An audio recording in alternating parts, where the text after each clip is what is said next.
Today we're going to unveil the Porsche 996 and see what work we've done since the last video. So let's just go around the car and have a look at the few things that we've done to it. So just starting with the headlamps. These are pretty old headlamps, as we can see. Remember on the previous video they were a lot more yellow than they are now.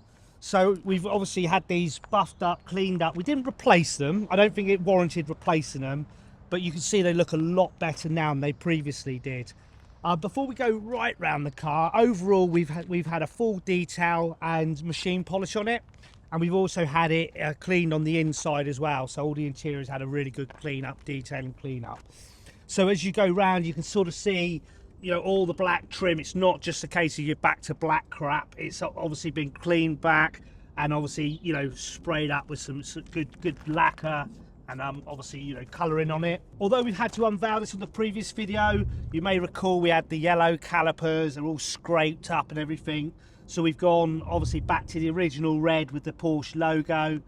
The wheels were in pretty good nick, to be fair, but again we've had those all clean, you know, clean up fully. You probably see on the car a little bit, it's a little bit dirtier than I'd like, obviously because we've been out and about in it since doing this work, but it still looks pretty spectacular in the blue. We talked about doing the Carrera, but we thought we'd just stick with the old classic Porsche decal along here, because quite honestly we think it's a lot more subtle and it works quite well with the car rather than the big sort of flashy Carrera 4S sign. So like all of these things, this is a journey and there's obviously lessons to be learned as you go along. I mean, we have learned a lot of lessons in terms of in what order to do some of the things that we've done. One of the things from the previous video, unfortunately, we had this repaired. We did a sort of heated glue repair on it and it did actually come up quite well. Unfortunately, like trying to find some of these older parts on the Porsches are quite difficult to find, you know, even on your sort of eBay and what have you. So it was quite difficult to find a replacement for this, just for this sort of little crack here. So unfortunately, I think what we're going to do is we're going to revert to a sort of a plastic weld and see how we get on with that after today. So there are things as we've gone around that obviously, you know, we didn't sort of envisage when we first started out. The other thing we talked about was obviously the spoiler. We talked about obviously putting a ducktail spoiler on here. In reality, there's very little out there on the marketplace. Didn't want to do is just put an inferior product on there just because we said we wanted to put a ducktail spoiler on there. So really it's just, yeah, just look around the car, it's in really sort of spectacular condition from what it was when we first picked it up.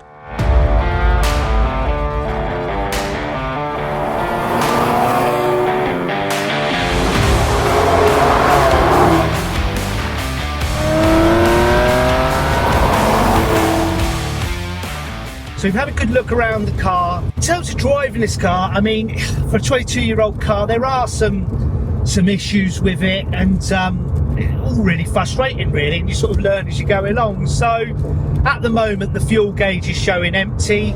These Carrera 4S's, I don't know if it's exclusive to the 4S, that has something called a saddle tank. And if it's not filled up with fuel, pretty much I think it's over halfway to 3/4 of the way, then the fuel gauge doesn't reset. So whether that's a sort of float in the tank or I don't really know on these old cars, but whatever it is, it doesn't reset if you only put 20, 30, 40 quid in the car. We've also had the engine all sort of flushed and cleaned through, and we've had obviously a new top grade engine oil sort of put into it, you know, especially for the sort of the year of the car. You would think driving down these roads in the middle of nowhere it'll be nice and easy to record. No, there's lorries coming down here, vans coming down here, people driving about 10 miles an hour in front of you. Don't make car videos if you want to drive down country lanes, trust me. Obviously with it being an older car, the sensors tend to go, so even bringing it out today ready just to make this video, we've had the check engine light come on, which is obviously marvellous and great timing. So it's only the yellow light. Obviously we stopped straight away. There's nothing visual, nothing that seems to be of great concern. They're the sort of bad points, if you like, of owning and driving a 22-year-old car. So what are the good points? Well, the good points are it's a Porsche 911. We're currently driving down country roads. The handling feels absolutely terrific, to be honest with you. We're not going particularly fast, but it feels really tight. It's going round the corners with, there's no twitching. You have no concern whatsoever. So yeah, on the handling front, it's a pretty spectacular car. You know, again, I'm not aware of the service history, anything having been done to the gearbox, but it feels absolutely spectacular for the manual 6-speed. Feels really nice.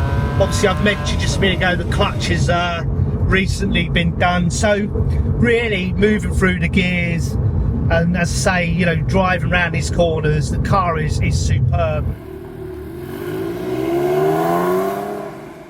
So we're going to have a little bit of fun. We're going to take this car and we're going to see what the 0 to 60 is.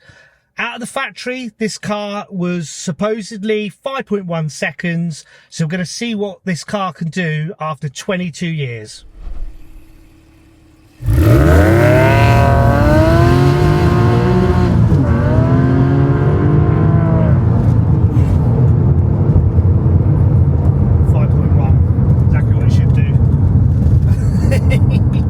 So that was fun. She did 5.1, which is exactly what we hoped she would do.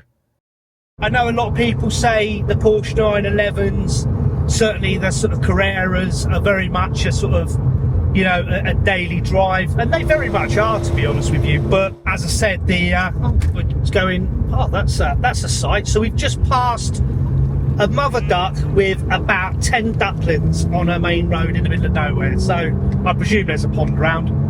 Anyway, where was I? So the handling, fine. The clutch is brilliant. The gearbox is great. We were talking about the day-to-day driving, weren't we? Yeah, so the day-to-day driving, as I said, the suspension's a little shattery for my liking. And that's probably because I've been driving more recently, much newer cars. In terms of the interior, I mean, I think I mentioned in a previous video, I love it. Personally, I love it. It's got a handbrake. It's got a gear shifter, it's got a steering wheel, it's got about half a dozen buttons, and quite honestly, that's all I need to drive a car like this out the country roads and have a bit of fun and enjoy driving.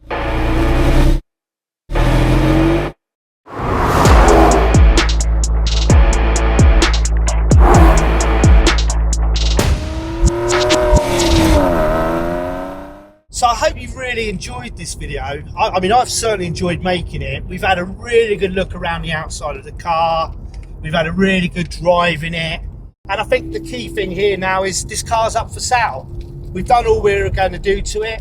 We've put it in a really good condition for whoever wants to buy it. And hopefully, whoever buys it will enjoy a classic Porsche Carrera 4S.